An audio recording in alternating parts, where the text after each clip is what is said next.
Couple of things. One is, the image of Robert Redford at the end of the candidate movie keeps coming to mind, right? What do we do now? The Democrats have a choice, really. I mean, there's not one message coming out of this. That's good. That's good news and bad news for Democrats. They have a choice. What you saw in Virginia, what you saw in New Jersey, which I think for a variety of reasons is the most significant win here directionally, are pragmatists who want to problem solve. Those are the first two things Spanberger said when she gave her victory speech. Sherrill's very much in New Jersey is very much of the same cloth. You've got Mamdani on the other way, sort of promising big and not really able to deliver. I won't belabor that much for this audience, but Mamdani's got a choice too, though. He can fix a lot of the structural problems, or try to, within New York, the very things that hobble. If he works with Wall Street, if he works with it and tries to direct as much as possible the rest of the party. He's the current bright, shiny object. He has the opportunity to do that and spend some political capital doing it. Will he do it? Will he try to be that constructive change agent, or will this be the third term of de Blasio? That's really kind of the choice in front of New York.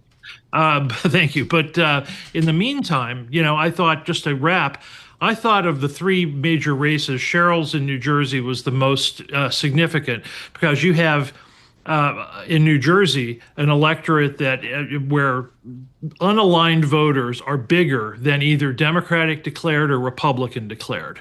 Republicans are a quarter of the electorate. So she made a big appeal to independents, and I think that's probably worth delving into. By the way, taxes, #1 issue again for voters. Paul Sweeney, thank you. Your state. Darn right. But Terry, we know that Wall Street heavyweights spent big to try to get voters to not vote for Mamdani, and now we have this Democratic socialist as our mayor. So these Wall Street heavyweights, including pro-Trump billionaire Bill Ackman, handing out now an olive branch to Mamdani, already posting on X, let me know how I can help you and the city in any way I can. These Wall Street bigwigs are going to have to find a way to work with him, won't they? Well, they'll need to find a way to work with him, Alexis. But how fundamentally, how I would urge people to look at this is those Wall Street people trying to give Mamdani the benefit of the doubt, saying, if you want to be constructive about this, we'll work with you. But if you don't want to be, then we're all going to probably have problems. That's the iron in the velvet glove there. So I think fundamentally they're going to have Mamdani is going to have a job to do to try to convince people he's interested in doing more than posturing. So Terry, what does yesterday's results mean for 2026 midterms? My default position usually is less than meets the eye. I think that's true too. Democrats have an opportunity if they adopt the Spanberger Sherrill. We want to be pragmatist and we want to actually solve problems.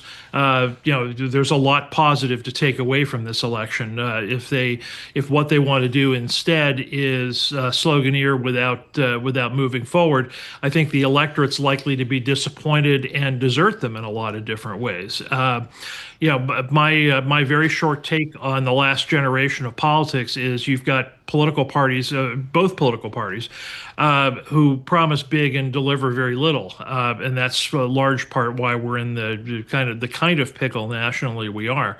That's number one. Number two is, congressional races are very different here. What you have is, I always harp in election years, what you have in Washington is majorities but no control. Folks like to talk about control of this, control of that, and Team Blue has control, Team Red has control. They have majorities. They don't have control, and you see that all the time. In the House of Representatives, Democrats can certainly win a majority if they want to, but the vast, vast majority of those seats, 90% or more, have been progressively gerrymandered over decades by both parties to be pretty safe seats. So you're not going to get the kind of wave where you get control. Control in the House of Representatives is 291 votes. Neither party is going to get anywhere close to 291. They'd be lucky lucky to get to 230. So, what we have going forward is in Washington is the continued, broadly speaking, kind of gridlock that has characterized the last decade plus.